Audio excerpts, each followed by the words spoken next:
But yeah, it's very few and far between that we get to see North Carolina representation on television. So when I saw Outer Banks, like I'm from around the Raleigh Durham area.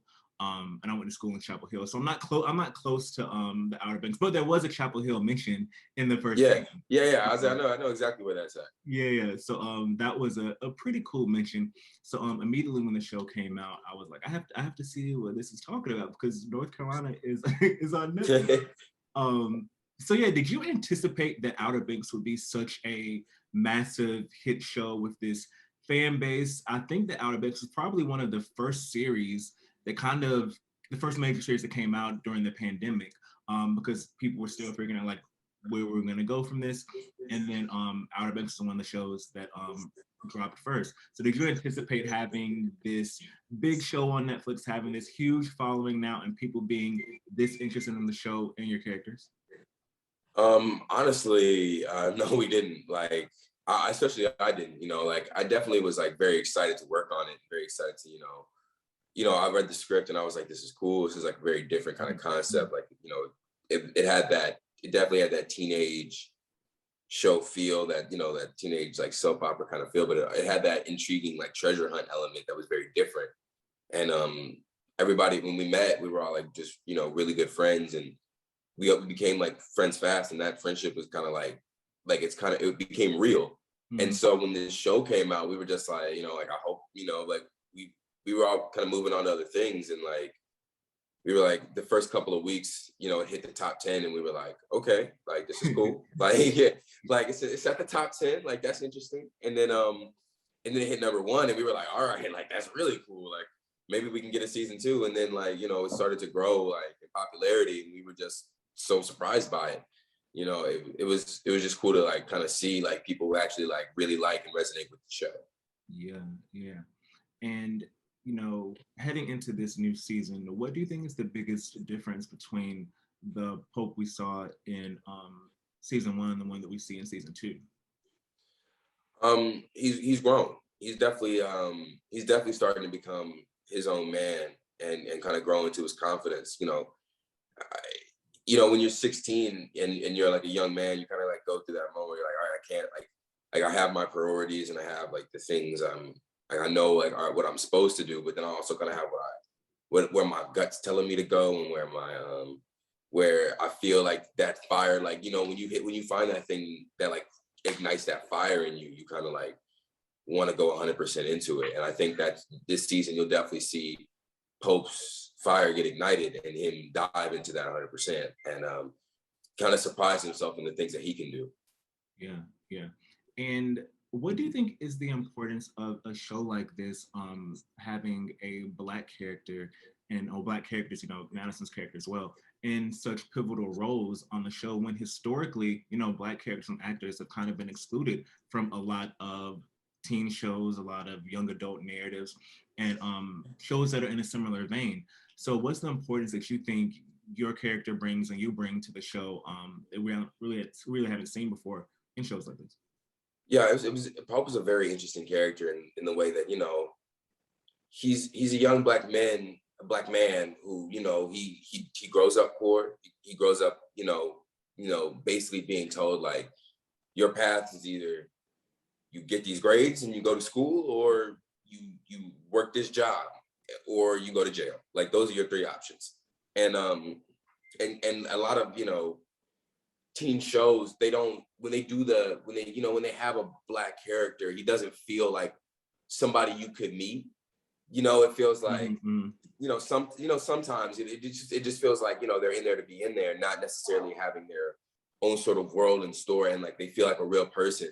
And it was very important for me as a Black man, coming up kind of like a lot, very similarly to the Pope, where, I kind of like, I was told like, you have this thing, you got to stay straight and narrow on this path. And if you go away from it, it'll be different. And, kind of keeping the things that made me who I was, and, not feeling ashamed about them, like, the things he's into. Like Pope is a huge, like even this season, Pope's a huge MF Doom fan. I don't think a lot of people know that. He's got the posters in the wall, and he's definitely, he's definitely like into like modern hip hop, and like, he's definitely into all those things, and you can kind of tell. But he also is like just he's really smart, and he's got that going for him, and he's also very determined. And I think this season you'll be able to see, you know, Pope go through that switch in finding him more of himself and his culture and where he comes from.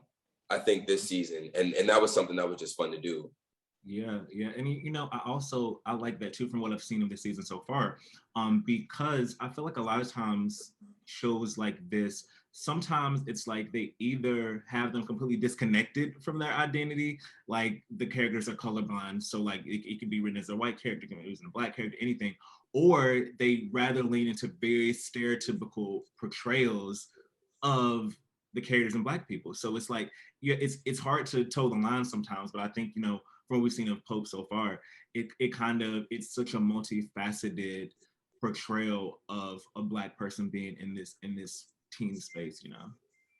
Yeah, I mean, that's kind of what we want to, like, that's what I wanted to go for anyway. You know, I'm like, there's a vast sea of, you know, different types of, you know, Black people when we all get along, and we all, you know, we all kind of come from that same space and that same, you know, it's like, we all have that connection to each other, that heritage, that culture. We all have that. And you know, I'm from Houston, Texas, so, you know, I kind of resonated. You know, I was kind of raised in the South too, so, you know, even you know, coming to do Outer Banks, it didn't feel like too much of a stretch for me to play like that. You know, that kid from the South, who, you know, is trying to find himself, and he has this group of friends who are like his family, and, you know, he's trying not to disappoint his dad, who's hard on him, but he's also like, I know, like, this treasure hunt thing, it could be like my thing. Like, I feel like I'm good at that too. Like, you know, I think, you know, being able to be such a complex character and such like a thing where it's like, it's not a thing where it's like, oh,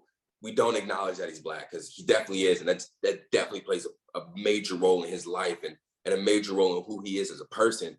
But it's not the only thing. He also has the treasure hunt, he has his friends, and he has his scholar, he has all of that. You know, he can be kind of this encompassing person. You know, he's not afraid to fight. Like, he's not a nerd to the point where he's not afraid to, like, I'll throw the first punch and I will fight you. I don't care how big you are. Like, you know, that's something that I was taught by my dad.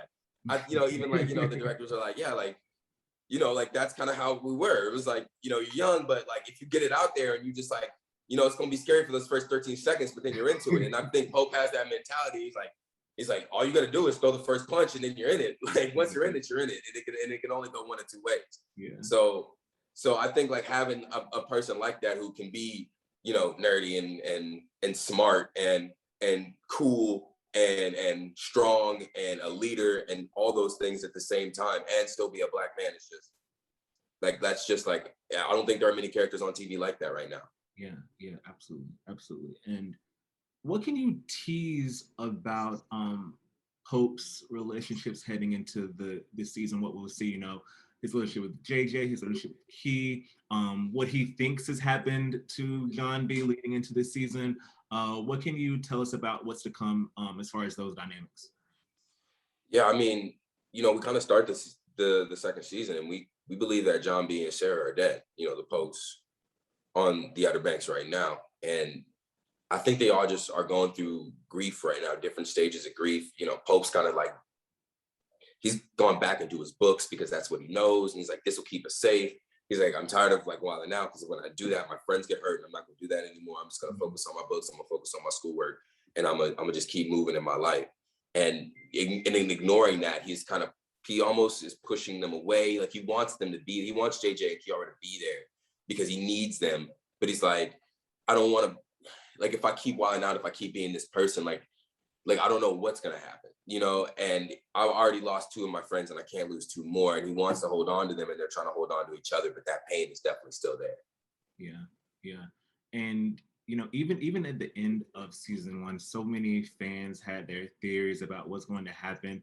How much do you know, engage with and like look at all the wild things that fans say? I can only imagine, like, before the show comes out, the show dropping, and then immediately your character has stan accounts. There are stan accounts for Pope and Key. There are stan accounts for JJ and Pope. Like, there's so many different fan theories and things that, you know, ships that people have. How do you interact with those? Do you engage with those? And what do you think about some of the theories that people have about what's going to happen in the season?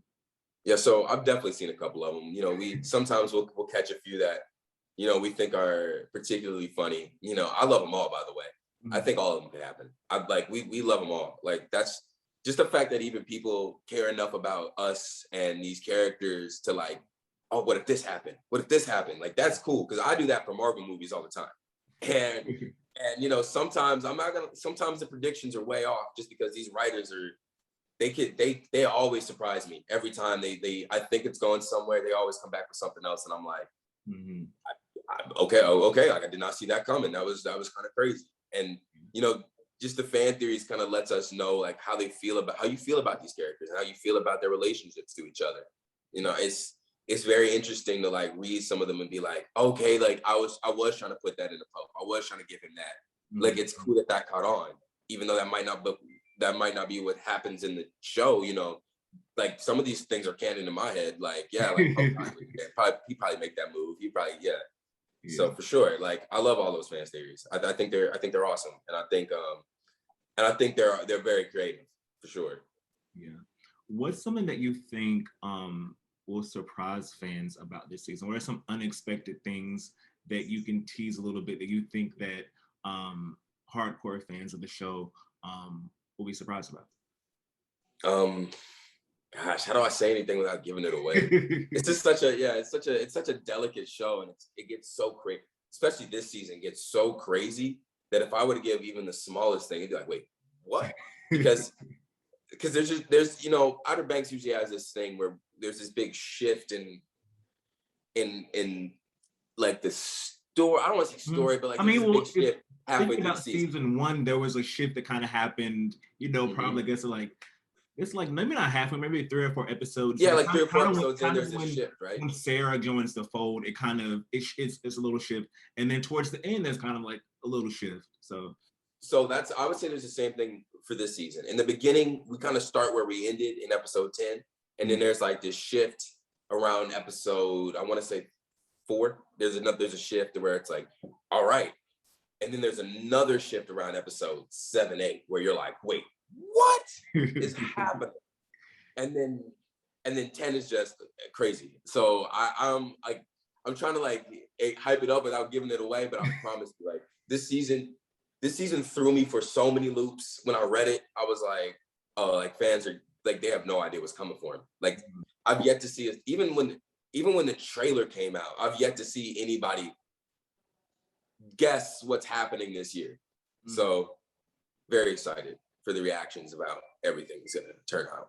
So I know you can't talk too much about it, but hypothetically, do you think people will have similar reactions to they had at the end of season 1 at the end of season 2? Will there be will there be like a big like, wow, like I can't believe they just did that? Will there be a moment like that at the end of the season? Yes. Oh yeah.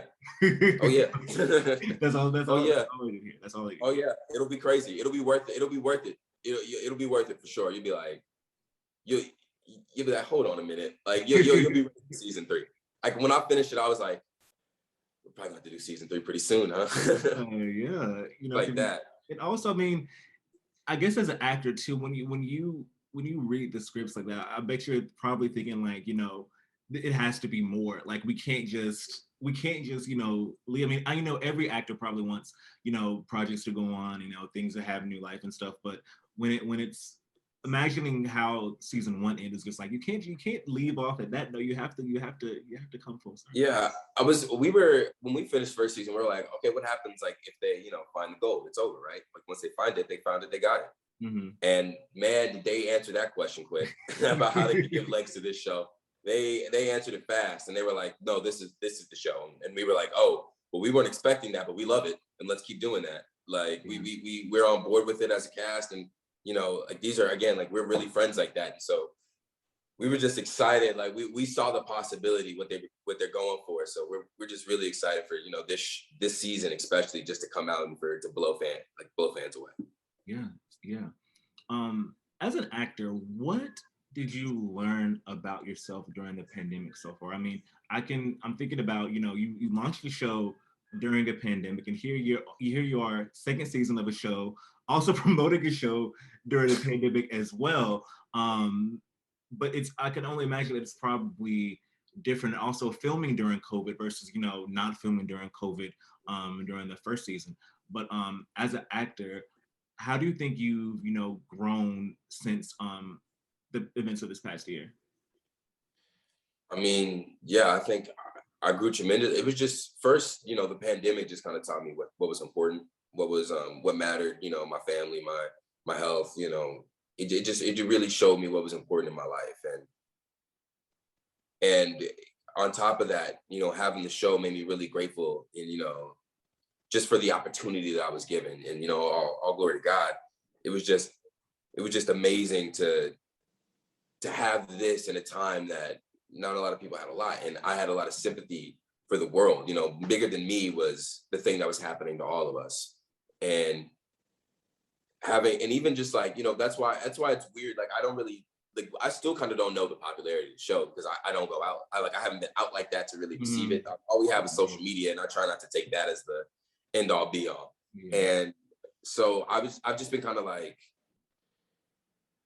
taking it like a day at a time, just like taking my auditions when they come still, and taking my, just being grateful that we were able to even shoot another season in the way the world was. We were one of the first shows to even go back after quarantine happened, and still was happening. Like, we were filming, we basically quarantined ourselves while we were filming, and there was no vaccine, there was no nothing. So nobody knew anything except try to stay safe and stay 6 feet and wear a mask, So it was difficult, and it was difficult trying to like film that. And then like, even, when we got towards the end of filming, after we finished filming, we felt like this like sense of like, wow, it took 8 months, of like, our love, blood, sweat, and tears, poured into this project. We all wanted it to be like, we felt like season 1 did something very unexpected. So we had to do something very unexpected with season 2.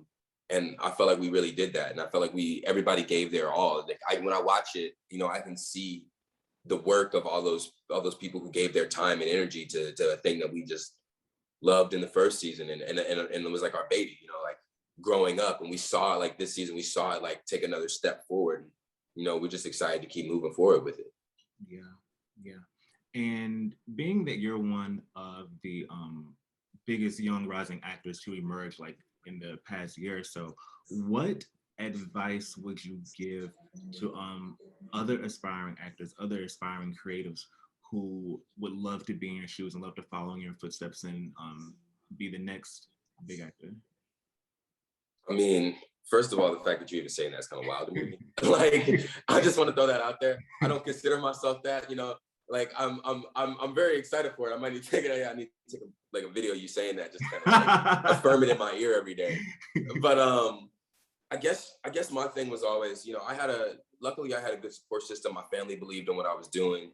And beyond that, I understood, I love the mess out of just acting in general. I love doing it, and no matter what the context is. I love putting myself into the role. I love doing the work. I love like just figuring out the scene and the character and like diving in. And if I can't do something, I like doing it until I can. And that was just kind of like my mentality of just doing this, and anything I would do, like football, whatever it was. Like, it was just like, if you're going to do it until you're better than you were yesterday, And so just for any young like actors or even old actors who are like, I'm going to start, just if you're starting where you are, you gotta be willing to give 100% of your time to it, and take not even 100% of your time. You just got to be willing to how do I say this? You got to be willing to take your risks, and to understand that it's not always going to be a yes, and to understand that this process takes time, and it takes time to get good enough to people to start noticing you. So you have to be able to be like, all right, I'm gonna find a blueprint, and I'm gonna work on myself as much as I can, to whenever I get my opportunities, that I know I have the confidence to do it. And even if I don't get it, I have the confidence to know that my opportunity is another one. It's a very different type of mentality. But it's like, eventually if you keep lifting weights, it might hurt, but your arms are gonna get bigger and you'll get better at it and you'll be able to do what you want to do. So I guess that's just my advice is like, you know, focus on yourself and and check in with yourself. Make sure you're mentally there and you want to do it. You know, it's a mental game more than anything. It's how long can you let yourself, you know, stay in this game and stay in this mentality until you get there. And if you know it happens soon, amazing. And if it doesn't, amazing. Your path is your path. That's how you have to do it. So, you know, I've been working for 10 years. So it's just a matter of time. Yeah. It's more like your time comes and it'll come. And I think that, I mean, that's something that can be applied to like any industry, any job, anything. But that's definitely great advice that I think that people can take to heart. But yeah, that's all I have for you. I thank you so much for chatting with me today. And I can't wait for everyone to see this new season of Outer Banks. I know it's gonna probably be #1 on Netflix again. And people are going to be have all their wild theories and opinions about the show. But I'm sure it'll be just as well received as the first season. So